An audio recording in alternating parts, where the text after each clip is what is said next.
Assalamu alaikum. Let's discuss some MCQs from chemistry chapter chemical equilibrium. MCQ number 1. If we increase pressure in the decomposition of PCl5, it will favor the reaction N. इसके लिए तो सबसे पहले आपको reaction का पता होना ज़रूरी है। जब भी PCl5 की डिकम्पोजिशन की बात होगी इसका मतलब PCl5 इज़ द रिएक्टेंट और PCl3 and Cl2 are the products. Zero temperature पे PCl5 था हमारे पास और वो PCl3 और Cl2 कितने थे, ज़ीरो थे, कोई मोल नहीं था इनका। एट इक्विलिब्रियम PCl5 की वैल्यू जो है A माइनस एक्स हो जाएगी क्योंकि अब हमारे पास PCl3 और Cl2 बन गए हैं, दैट इज़ एक्स मोल्स, और हम वही एक्स मोल्स PCl5 में से यानी कि रिएक्टेंट में से माइनस कर देंगे। सबको वॉल्यूम पे डिवाइड करेंगे और Kc की वैल्यू निकाल लेंगे। अब इस Kc की वैल्यू में देखें, डिनोमिनेटर में V है यानी कि वॉल्यूम। अगर अब प्रेशर इंक्रीज़ करते हैं, प्रेशर और वॉल्यूम का इन्वर्स रिलेशन है, प्रेशर इंक्रीज़ करेंगे वॉल्यूम डिक्रीज़ होगा। अब इस रिएक्शन के मुताबिक Kc की वैल्यू डिक्रीज़ हो जानी चाहिए, लेकिन Kc हमने रखना है कांस्टेंट, उसे कांस्टेंट रखने के लिए x की वैल्यू डिक्रीज़ हो जाएगी। जब x की वैल्यू डिक्रीज़ होगी इसका मतलब हमारे प्रोडक्ट्स डिक्रीज़ हो रहे हैं और रिएक्शन किस डायरेक्शन में जाएगा, बैकवर्ड डायरेक्शन, तो इसमें बैकवर्ड डायरेक्शन वाला ऑप्शन आएगा। Second MCQ, which of the following is a buffer solution. Blood, हमने ब्लड के बारे में पढ़ा था कि इसकी जो pH है कांस्टेंट रहती है, ये 7.35 ही रहेगी, 7 पे जाएगी 8 पे जाएगी बंदा मर जाता है। तो it is a buffer solution, और बफर सॉल्यूशन वही होता है ना जिसमें हम एसिड या बेस या कुछ भी और डालें तो उसमें उसकी जो pH है वो मेंटेन रहे। तो ब्लड अपनी pH मेंटेन रखता है और वो 7.35 है। बाकी जो ऑप्शंस हैं, ब्राइन देख लें, ब्राइन न्यूट्रल भी हो सकता है, अल्कलाइन भी हो सकता है। ग्लू की भी काफ़ी रेंज है pH की, ऑलमोस्ट 5.8 से लेके 6.3 तक है। सॉल्यूशन ऑफ CuSO4 जो है ये इसके pH इसकी मोलैरिटी पे डिपेंड करता है। एसिड के केस में हमने पढ़ा था कि मोलैरिटी जैसे जैसे इंक्रीज़ करते जाएंगे pH डिक्रीज़ होती रहेगी, तो जैसे जैसे सॉल्यूशन की मोलैरिटी चेंज होगी pH चेंज होगी। तो इनमें से कोई बफर सॉल्यूशन नहीं है except blood. MCQ number 3, from KSP we can calculate, KSP is the solubility product. इससे हम सॉल्युबिलिटी ही मालूम कर सकते हैं सॉल्यूशन की, और कुछ हम इसे फाइंड नहीं कर सकते। ना pH, ना POH, ना इक्विलिब्रियम कांस्टेंट। KSP के केस में दो ही बातें हैं, या तो हम सॉल्युबिलिटी प्रोडक्ट से सॉल्यूशन की सॉल्युबिलिटी फाइंड कर लेंगे, या फिर हम सॉल्यूशन की वाइस वर्सा यानी कि सॉल्यूशन की सॉल्युबिलिटी से सॉल्युबिलिटी प्रोडक्ट फाइंड कर लेंगे। MCQ number 4. For reaction N2 plus O2 gives 2 NO, the partial pressure of N2 and O2 and NO are 2, 2 and 4 atm respectively. एक रिएक्शन हो रहा है गैस फेज में, उसके ना उन्होंने प्रोडक्ट्स के और रिएक्टेंट्स के पार्शियल प्रेशर दे दिया। नाइट्रोजन का भी 2 atm है, ऑक्सीजन भी 2 atm है, और जो नाइट्रोजन ऑक्साइड है वो 4 atm है। अब उन्होंने Kp पूछा हुआ है, Kp प्रेशर का कांस्टेंट है ना, के पार्शियल प्रेशर का कांस्टेंट। इसके लिए हमने एक इक्वेशन पढ़ी थी कि वही ये Kc की तरह का होता है, ऊपर प्रोडक्ट्स के पार्शियल प्रेशर आ जाएंगे, नीचे रिएक्टेंट्स के पार्शियल प्रेशर आ जाएंगे, और इसे हम सॉल्व कर लेंगे। प्रोडक्ट का कितना है NO, ऊपर 4 आ जाएगा और उसका स्क्वायर आ जाएगा क्योंकि 2 NO है पहले से इक्वेशन में। 2 NO ओवर N2 और O2 का दोनों का 2 2 है, आंसर आ जाएगा हमारे पास 4। MCQ number 5, pH of 0.5 molar H2SO4। pH निकालेंगे simple minus log into H positive ions, और H पॉजिटिव आइंस इस केस में हमारे पास मोलैरिटी कितनी है इसकी 0.5, और एक मोल H2SO4 में हाइड्रोजन मोल्स होते हैं 2, तो 2 इंटू 0.5 लिखेंगे, उसकी मोलैरिटी भी ऐड करेंगे और एक मॉलिक्यूल में जितने H2 मोल्स हैं, H के हाइड्रोजन के मोल्स हैं वो भी ऐड करेंगे। तो 2 इंटू 0.5 हो गया 1, लॉग 1, यूनिटी का लॉग हमेशा 0 होता है, नेगेटिव से कोई लेना देना नहीं है, आंसर जब 0 आ गया तो बस इसका आंसर है 0.0। MCQ number 6, which of the following aqueous solution will have the least pH। इसमें सबसे आसान तरीका है, आप सारे कंपाउंड्स में से ना हर मॉलिक्यूल में नंबर ऑफ़ हाइड्रोजन एटम्स देख लिया करें। जिस मॉलिक्यूल में हाइड्रोजन एटम्स ज़्यादा होंगे उसकी pH सबसे कम होगी, और यही केस है मोल और के हिसाब से ना, एक मोल में जितने हाइड्रोजन के मोल्स ज़्यादा होंगे उतनी उसकी pH कम होगी, और वाइस वर्सा जितने हाइड्रोजन कम होंगे उतनी pH ज़्यादा होगी। इस केस में ऑप्शन जो है NH4Cl, इसमें सबसे ज़्यादा हाइड्रोजन एटम्स हैं, 4 हैं, बाकियों में NaNO3 में है नहीं, CH3COOK में 3 है, NaHCO3 में सिर्फ एक हाइड्रोजन एटम है, तो answer is NH4Cl। MCQ number 7, A solution having POH is equal to 5, its hydrogen ion concentration is. अगर POH 5 है तो pH होगी 9, क्योंकि हमने पढ़ा था pH plus POH is equal to 14, दोनों का जो सम है वो 14 होता है, तो pH आ गई 9, तो हाइड्रोजन आयंस कंसनट्रेशन निकालेंगे 1 × 10⁻⁻⁹। इसको आप पुट भी करके देख लें, माइनस लॉग, इस वैल्यू का आप लॉग ले लें, उसका नेगेटिव ले लें, तो -9 जो इसकी पावर है वो शुरू में चली जाएगी लॉग से पहले, log 10 इज इक्वल टू 1, और आंसर हमारे पास आ जाएगा 9। MCQ number 8, if Ka is less than 10⁻³ then the substance should be. हमने पढ़ा था Ka की वैल्यू जितनी कम होगी उतना ये वीक, उतना एसिड स्ट्रॉन्ग होगा, और जितनी ज़्यादा होगी उतना एसिड जो है वो वीक होगा। अब K की वैल्यू देखिए कितनी छोटी है, 10⁻³ से भी कम है, तो of course it's a weak acid. जब ये 1 या 10⁻³ के दरमियान होगी तो एक मॉडरेट एसिड होगा, मॉडरेटली स्ट्रॉन्ग होगा, और जब ये 1 से ज़्यादा होगी तो स्ट्रॉन्ग होगा। Ka की वैल्यू ज़्यादा होगी तो स्ट्रॉन्ग एसिड होगा, और जब Ka की वैल्यू छोटी होगी तो वीक एसिड होगा। आई एम अगेन रिपीटिंग, तो इसलिए यहाँ पे Ka की वैल्यू काफ़ी छोटी है, 10⁻³ से भी छोटी है, तो वीक एसिड होगा। Question number 9. According to Ostwald's dilution law, dilution increases the ionization of.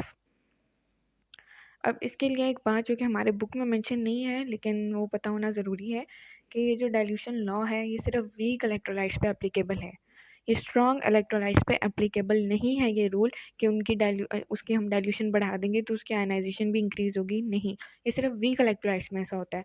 और इस केस में हमारे चारों ऑप्शन में से CH3COOH का जो सॉल्यूशन है it's a weak electrolyte and it will obey this law.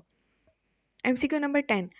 Kc of reaction when 50% of the 3 moles of PCl5 are dissociated into PCl3 and PCl2. इसके लिए हम दोबारा वही वाली इक्वेशन लिखेंगे PCl5 की डिसोसिएशन की, PCl3 और PCl3 और Cl2 में जो है डिसोसिएट होगा। जब टेम्परेचर टाइम ज़ीरो था तो हमारे पास जो PCl5 था उस 3 मोल्स थे। अब और PCl3 और Cl2 ज़ीरो थे जब रिएक्शन स्टार्ट हुआ इनिशियली। अब इक्विलिब्रियम पे उन्होंने कहा कि 50% ऑफ द 3 मोल्स जो हैं वो यूज़ हो गए हैं, इसका मतलब 1.5 जो मोल्स हैं वो रिमेनिंग है। और इसके हम अगर बैलेंस्ड इक्वेशन देखें तो PCl5 और PCl3 1:1 में पड़े हैं, और Cl2 और PCl5 भी 1:1 रेशियो में पड़े हैं। इसका मतलब जितने मोल्स उसके यूज़ हो गए हैं उतने मोल्स उन दोनों के बन गए हैं। तो 1.5 अगर PCl5 के हैं उतने 1.5 ही PCl3 के होंगे और 1.5 ही Cl2 के होंगे। कैसी इक्वेशन बनाएंगे इसकी कांस्टेंट कंसंट्रेशन कांस्टेंट जो है इसकी इक्वेशन लिखेंगे, ऊपर आ जाएंगे प्रोडक्ट्स के वैल्यूज़, नीचे आ जाएंगी रिएक्टेंट की वैल्यू, और 1.5 is the answer. MCQ number 11. For gas phase reaction N2 plus O2 is equal to 2NO, then H is equal to 180 kilojoule per mole. Which of the following is true? अब इसमें ना हमने ली शेडलर principal में पढ़ा था कि बाकी हर एक में तो प्रेशर चेंज करने से, वॉल्यूम चेंज करने से उसकी जो है डायरेक्शन चेंज हो जाती है, या रिएक्शन बैकवर्ड चला जाता है या फॉरवर्ड। लेकिन ऐसे इस केस में कि जब रिएक्टेंट्स और प्रोडक्ट्स के मोल्स बराबर हों, जैसा कि फ़िलहाल हमारे केस में है N2 और O2 एक मोल है तो 2 हो गए, और उधर NO के भी 2 मोल्स हैं, तो इस केस में जो है प्रेशर और वॉल्यूम की कंसंट्रेशन कोई इफ़ेक्ट नहीं करती, कोई फ़र्क नहीं पड़ता उन्हें इंक्रीज़ और डिक्रीज़ करने से। तो ए ऑप्शन में हमने प्रेशर चेंज किया, वो भी गया, फिर हमने एक ऑप्शन में introduction two of NO add किया, वो भी हमने कहा वॉल्यूम से कोई इफेक्ट नहीं पड़ता, same is against concentration of N2। तो K की वैल्यू सिर्फ तब चेंज होगी अगर हम टेम्परेचर चेंज करें। टेम्परेचर वाला जो रूल है वो नहीं देखता कि इक्वेशन के दोनों साइड पे जो है नंबर ऑफ़ मोल्स बराबर हैं या नहीं, टेम्परेचर चेंज होगा हाँ, लेकिन जब नंबर ऑफ़ मोल्स बराबर होते हैं तो प्रेशर और वॉल्यूम चेंज नहीं होता, प्रेशर और वॉल्यूम चेंज करने से K की वैल्यू चेंज नहीं होती। MCQ number 12. A quantity of PCl5 was heated in a 2-liter vessel of 525 Kelvin at equilibrium 0.2 mole each of PCl5, PCl3 and Cl2 find in the reaction mixture. Kc what the reaction is. इस case में अब इन्होंने volume दे दिया है तो हम इसकी वही इक्वेशन बनाएंगे जो हमने शुरू में जैसे बनाई थी वॉल्यूम से डिवाइड करके ना PCl5 की, तो वो थी x² / v × a - x। अब एक्स केयर इधर क्या है, PCl3 की कंसनट्रेशन मल्टीप्लाइड बाई Cl2 की कंसनट्रेशन, वो क्या है 0.2 दोनों की। तो 0.2 multiply by 0.2 divided by volume of vessel दिया हुआ है 2 लीटर। हाँ 2 लीटर वॉल्यूम है, और उसके बाद PCl5 की जो कंसनट्रेशन है A-X is the concentration of PCl5, और वो भी 0.2 है। तो आंसर हम इसको सॉल्व करेंगे तो आंसर आ जाएगा हमारे पास 0.1। MCQ number 13. At 90 degrees Celsius, pure water has H3O positive ions is equal to 10 to the power minus 6 mole per litre. इसमें कंफ्यूज होने की ज़रूरत नहीं है, 1 litre is equal to 1 DM cube, तो mole per litre is equal to mole per DM cube. Value of KW at 90 degree Celsius है। अच्छा, इसमें बच्चे क्या करते हैं, KW देखा नहीं और 10 to the power minus 14 पे टिक कर दिया, नहीं, टेम्परेचर चेंज है, CH3O पॉजिटिव की कंसनट्रेशन चेंज है। CH3O पॉजिटिव भी होता है असल में, अगर हम इसे अपनी आसानी के लिए H पॉजिटिव कह देते हैं, क्योंकि सेल्फ आयनाइजेशन होती है, उसकी इक्वेशन भी पढ़ी हुई होगी बुक में ना। तो H पॉजिटिव इसे हम कह लेते हैं फिलहाल। H पॉजिटिव की कंसनट्रेशन भी चेंज है। नॉर्मल जब हमने पढ़ा था 25 डिग्री सेल्सियस पे होती है 10 to -7, यहाँ 10 to -6 है, तो इसे हम सॉल्व करेंगे इसकी वैल्यू के लिए। और 10 टू पावर H पॉजिटिव कितनी है, तो वो H नेगेटिव की कितनी हो जाएगी, 10 to power -6 multiplied by 10 to power -6, तो वो 10 टू पावर -12 आएगा आंसर, ना कि 10 टू पावर -14। और वैसे भी हमने पढ़ा था कि टेम्परेचर चेंज, वो जो वैल्यू हमने पढ़ी थी 10 टू पावर -14, वो 25 डिग्री सेल्सियस पे है। टेम्परेचर चेंज होने से वैल्यू KW की वैल्यू चेंज होगी। MCQ number 14. K and KB are related to each other, inversely related है ये एक दूसरे से। देखें, स्ट्रॉन्ग एसिड होगा, के की वैल्यू ज़्यादा होगी। अब उसी के हम स्ट्रॉन्ग एसिड की कॉन्जुगेट बेस बनाएंगे, वो कॉन्जुगेट बेस वीक होगी और के बी की वैल्यू कम होगी। इस तरह ये दोनों आपस में इन्वर्सली रिलेटेड है। MCQ number 15. For reaction CO plus 2H2 gives CH3OH, इसमें KC और KP का रिएक्शन देखना है। इसके लिए एक सिंपल सा रूल है, अगर तो इक्वेशन के दोनों साइड्स पे नंबर ऑफ मोल्स बराबर हैं तो KC और KP बराबर होते हैं। अगर रिएक्टेंट्स के नंबर ऑफ मोल्स ज़्यादा हों प्रोडक्ट से तो KP कम होगा KC से, और अगर number of moles of products ज़्यादा हों रिएक्टेंट से तो KP is greater than KC। इस केस में हमारे पास number of moles of reactant ज़्यादा है। रिएक्टेंट की तरफ हमारे पास तकरीबन 3 मोल्स हैं, प्रोडक्ट की तरफ हमारे पास सिर्फ 1 मोल है। Number of reactants of mole ज़्यादा हैं तो KP is less than KC। MCQ number 16. A solution have 0 pH value is highly acidic. इसमें यह था कि बच्चे अक्सर ज़ीरो को न्यूट्रल से कंफ्यूज कर जाते हैं। न्यूट्रल pH होती है 7 पे, जब 7 pH होती है तब कंपाउंड जो है न्यूट्रल होता है, और 0 की तरफ हाईली एसिडिक होता है। इस तरह 14 की तरफ हाईली बेसिक होगा। Dash is the catalyst in MCQ, next MCQ, dash is the catalyst in Haber's process for ammonia gas manufacture. अच्छा, ये बहुत ही आसान MCQ है, बुक की स्टेटमेंट है, इसमें कोई लॉजिक नहीं है, बस एक कैटलिस्ट बताना है। लेकिन ये इंपॉर्टेंट इसलिए है क्योंकि हैबर्स प्रोसेस इंपॉर्टेंट है, MD कैट के हवाले से भी, FSC के भी हवाले से भी, और इसमें से काफ़ी इसकी बेसिकली जो कंडीशंस है ना, इसमें से काफ़ी MCQs आ जाते हैं। तो इसकी कंडीशंस आपने याद कर लेनी है कि इसमें 200 से 300 एटमॉस्फेयर हमें प्रेशर चाहिए होता है, 400 डिग्री सेल्सियस हमें टेम्परेचर चाहिए होता है विच इक्वल टू 673 केल्विन, और Fe जो आयरन जो है ये हमारा कैटलिस्ट है। बाकी जो तीनों ऑप्शंस हैं MgO, Al2O3, SiO2, ये प्रोमोटर्स हैं ना कि कैटलिस्ट। हमारी बुक में भी जहाँ ये लिखा हुआ है पंजाब टेक्स्ट बुक में कि Fe is embedded in mixture of, ये इन तीनों का मिक्सचर इसमें एम्बेडेड होता है Fe। तो ये तीनों प्रोमोटर्स हैं, Fe को असिस्ट ज़रूर करते हैं लेकिन दे आर नॉट कैटलिस्ट्स, ये बात याद रखनी है। MCQ number 18. Ionic product of water increases when temperature increases from 0 degree Celsius to 100 degree Celsius. ये भी पंजाब टेक्स्ट बुक में जहाँ आयनिक प्रोडक्ट ऑफ वाटर वाला टॉपिक है, साइड पे एक ब्लॉक बना हुआ है, उसमें तकरीबन 4 से 5 वैल्यूज़ दी हुई हैं, टेम्परेचर के हिसाब से KW की वैल्यू चेंज होते हुए बताई हुई है। तो वो आपने ना ज़रा वैल्यूज़ याद कर लेनी है, नहीं तो उसमें आप देखेंगे ना 0 डिग्री सेल्सियस पे वैल्यू है 0.1 इंटू 10⁻⁻14, 100 डिग्री सेल्सियस पे वैल्यू है 7.5 इंटू 10⁻⁻14।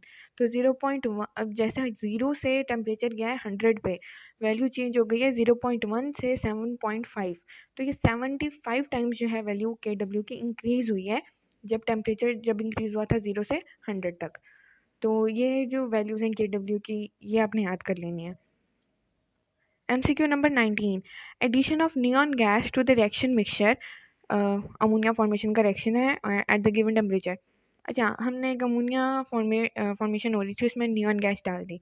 अब वो कह रहे हैं रिएक्शन मिक्सचर पे क्या फ़र्क पड़ेगा कि वो आगे वाली डायरेक्शन में जाएगा या रिवर्स डायरेक्शन में, क्योंकि हमने पढ़ा था ना कि कंसंट्रेशन चेंज होने से वो चेंज होगी, रिएक्शन मिक्सचर की जो है डायरेक्शन जो है वो चेंज होगी, केसी पे फ़र्क पड़ेगा। लेकिन इस केस में हमने डाली है neon. Neon is an inert gas, noble gas, ये रिएक्ट ही नहीं करेगी रिएक्शन में जाके, तो इसका रिएक्शन मिक्सचर पे जो है, कांस्टेंट पे जो है ना, कोई फ़र्क नहीं पड़ेगा, no effect. MCQ number 20. For the reaction H2 plus I2 is equal to 2HI, the Kc is equal to 64. The volume of the container reduced the 1/4 to the 1/4. The value of Kc is, अच्छा, अब वो कह रहे हैं ये reaction एक हो रहा था, उसकी Kc की वैल्यू थी 64, अब उसके कंटेनर का हमने वॉल्यूम जो है डिक्रीज़ कर दिया 1/4 टू 1/4। अब बताएं वॉल्यूम डिक्रीज़ करने से उसके Kc पे क्या फ़र्क पड़ेगा। इस केस में भी हमने पढ़ा था, जब रिएक्शन के दोनों साइड्स पे हमारे पास मोल्स जो हैं बराबर होंगे, वॉल्यूम पे कोई फ़र्क नहीं पड़ेगा। सॉरी, वॉल्यूम जो है केसी पे कोई फ़र्क नहीं डालेगा जब दोनों साइड्स पे मोल्स जो हैं बराबर होंगे। तो इस केस में आंसर भी सेम का सेम ही रह जाएगा, 64।